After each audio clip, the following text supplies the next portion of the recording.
Hello and welcome back to my channel. Today, as part of my Care for What You Wear series, I'm sharing how I keep my trainers looking fresh, even after years of wear. Okay, let's get started. The most effective way to keep your trainers looking fresh is prevention.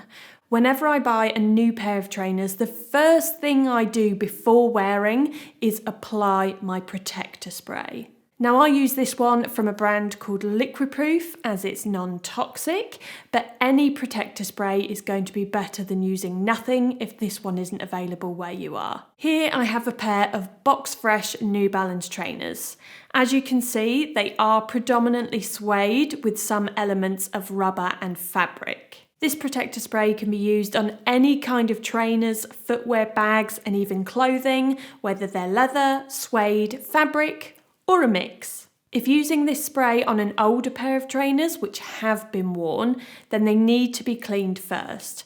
And I'll get to that later on in this video. But for a brand new pair of trainers like these, I'm going to spray all areas, including the laces, making sure I tilt them to the side so that the spray reaches into all those little nooks and crannies. Now using a non-coloured cloth, I'm going to wipe off any of that excess moisture on any of the rubber and foam parts of the shoe. Whilst the spray is still damp, I'm using a soft bristle brush, which is suitable for suede, to brush over the spray.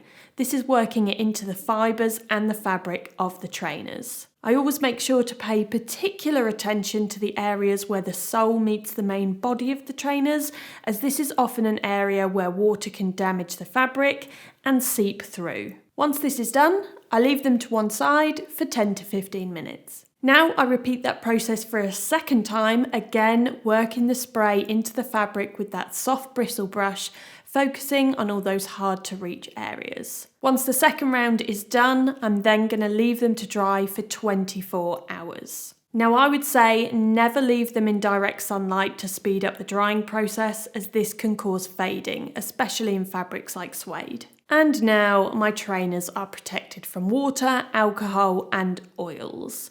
Depending on the amount of wear your trainers get, you will need to top up your protector spray and repeat this process to keep that invisible barrier strong and keep your trainers looking fresh. Okay, now let's say you've never used a protector spray on your trainers, or perhaps you haven't necessarily kept on top of it, or maybe you've bought a pair of pre-loved trainers that just need a bit of a clean-up. One thing I advise against is sticking your trainers in the washing machine. Whilst you might have found this works in the short term, long term this is reducing the life of your footwear. Not only can certain fabrics shrink and misshape in the wash, but immersing your trainers in water fully can cause warping and can lead to the sole adhesive eroding away over time due to trapped water. So here's how I clean my trainers. Now, one of my not so secret tools for keeping my trainers looking fresh is a magic eraser. I buy these in bulk and cut them down to smaller sizes to make the most of them, as they aren't classed as eco-friendly and do contain chemicals. And this is why, when using these, you need to wear gloves. The cleaning chemicals are in the sponge, so you just have to get the sponge wet to activate them. I try not to saturate my magic eraser sponge with water, so I squeeze out as much of the moisture as possible before then using on some trainers. If you're using a magic eraser on trainers with different fabrics like suede, mesh, knitted fabric or webbing like these, try not to use the sponge on those fabrics. Just stick to the white leather areas and the rubber soles and use a cloth to clean up any drips. Unlike a damp cloth and soap, a magic eraser will buff away any rubber scuffs and marks. However, it won't mend peeling or cracking in the leather. It just makes those whites really pop. Once I've cleaned a pair of leather trainers, I then massage some leather conditioner into the leather, which again can just bring that leather back to life. This works particularly well with darker leather that's maybe lost its luster. So that's leather trainers covered, but what about canvas and other fabrics? Because I'm militant with my protector spray, I rarely have to do a deep clean of my fabric trainers.